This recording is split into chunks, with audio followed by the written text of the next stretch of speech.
Rosarildo, enquanto o nosso Valdir Raupp se organiza, eu aproveito para conversar um pouco sobre esse escândalo do Cachoeira e as suas repercussões no estado do Paraná. Eu tenho um verdadeiro horror do jogo, do bingo e dos cassinos.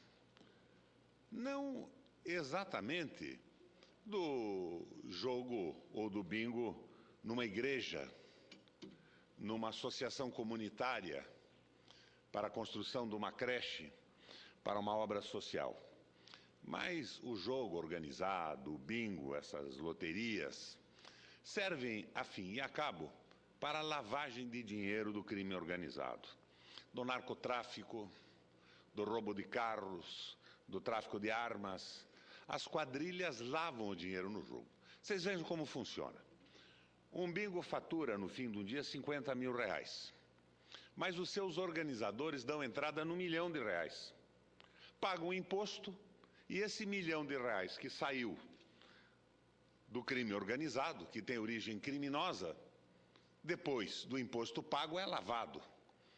E esse dinheiro acaba mesmo sendo utilizado em atividades legais. Era aquela história da máfia nos Estados Unidos, que organizava lavanderias de lavar roupa mesmo para dar entrada no dinheiro. Então, daí veio o nome lavagem de dinheiro.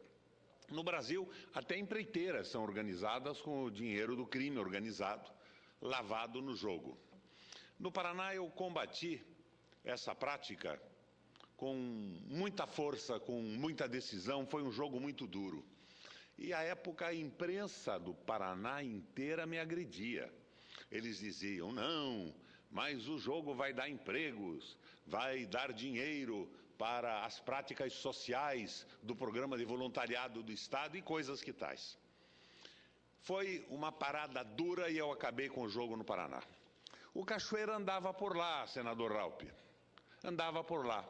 Ele era sócio de uma tal de Laramie, que operava a loteria do Estado do Paraná no governo do Lerner, que me antecedeu, onde, inclusive, consta que o chefe da Casa Civil era clandestinamente dono de bingos e, à noite, pela secretária eletrônica, tomava as contas do faturamento de cada um dos seus estabelecimentos.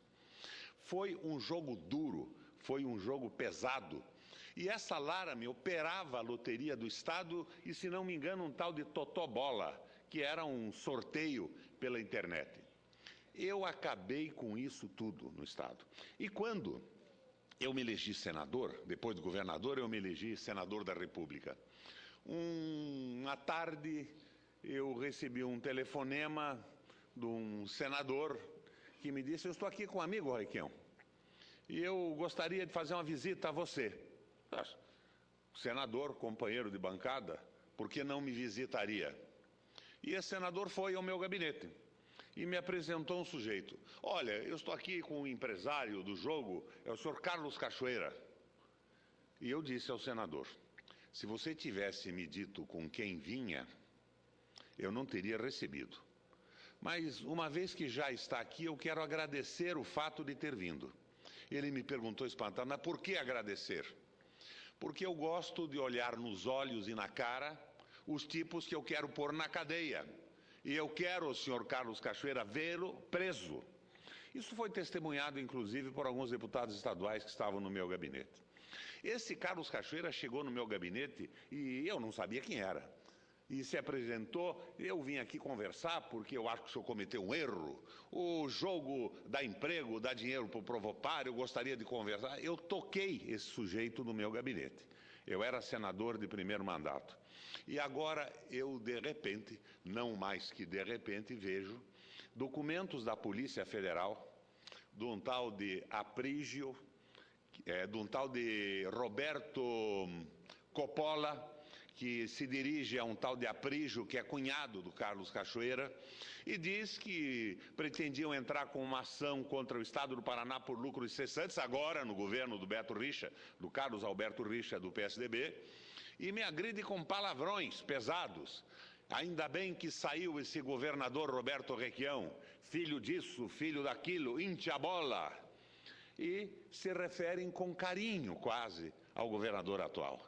O nosso encontro com o atual governador foi muito bom. E esse encontro, pela data dos e-mails capturados pela Polícia Federal, se deu 5 dias depois da eleição, o que nos poderia possibilitar ilações muito interessantes a respeito da reinvestida do jogo na campanha e no governo do Paraná.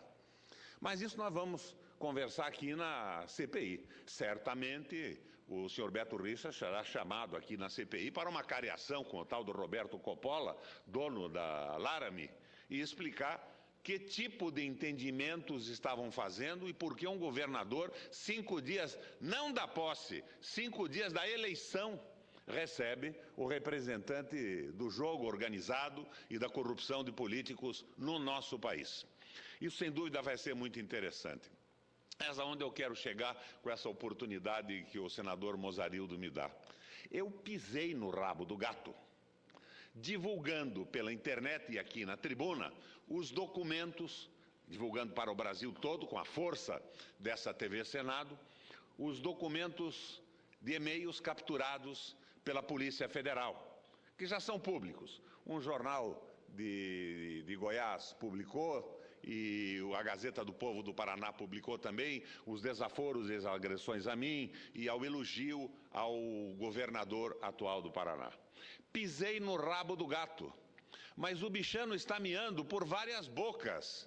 O secretário da Fazenda do Paraná, o ex-deputado Luiz Carlos Rauli, hoje põe no Twitter: o senhor Requião teria também recebido bicheiros no Palácio Iguaçu. Mentira!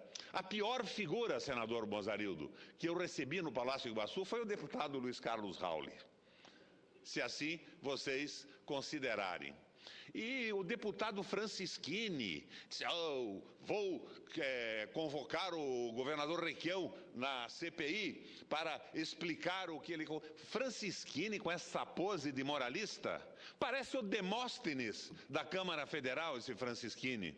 Então, o gato está miando por bocas diversas. E sempre é assim: você pisa no rabo do gato, o gato mia pelas bocas que ele comanda. Eu lembro, senador Raupp, da CPI dos títulos públicos, da qual eu fui relator aqui no Congresso.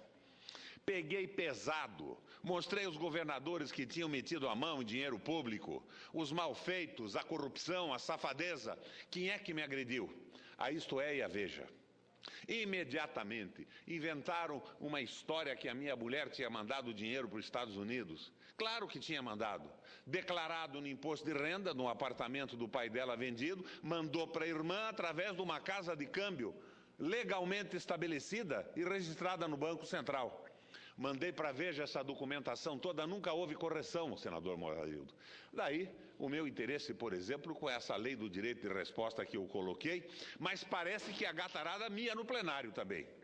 Porque pediram para voltar para o plenário e já tem 19 emendas tentando desnaturar e cortar os dentes afiados da lei do direito de resposta. Então, eu faço um apelo aos meus amigos e às pessoas que no Brasil e no meu Paraná, na minha Curitiba, se interessam por política. Pisei no rabo do gato. Vejam por que bocas o gato mia. Da boca que sai o miado, vocês encontrarão a responsabilidade e a vinculação com o crime organizado.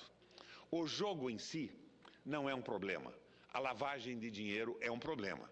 O problema do jogo, por exemplo, está no vício, nos aposentados que jogam as suas pensões, a sua possibilidade de sobrevivência numa máquina, num cassino, mas fundamentalmente ele é um crime no mundo inteiro. Eu conheci em Atlantic City, nos Estados Unidos, alguns cassinos. Fui dar uma olhada lá. O que é que eu descobri? A legislação americana grava pesadamente de impostos o lucro dos cassinos. Então, como é que eles funcionam? Eles fazem um hotel paralelo, que não está vinculado à razão social do cassino. E eles simulam o pagamento pelo cassino da hospedagem dos jogadores. Então chega um jogador no qual eles têm interesse, e é evidente que eles têm interesse em todos os jogadores que chegam lá. Eles dizem que o hotel está pagando $4.000 a diária num quarto de luxo.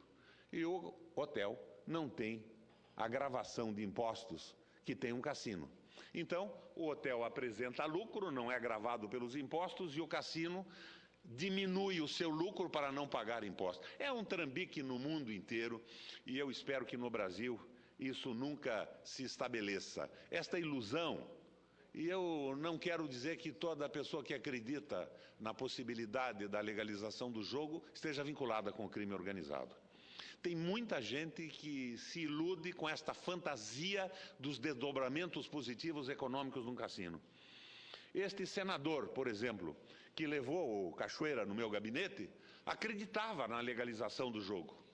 Nunca vi vinculação dele com algum mal feito na República, mas ele foi o veículo que me levou o bandido ao gabinete e eu tive a oportunidade de dizer-lhe na cara: quero lhe ver na cadeia, saia daqui. Minha gente, pisei no rabo do gato. Observem agora, vocês que se interessam pela corrupção na política, as bocas pelas quais o gato mia.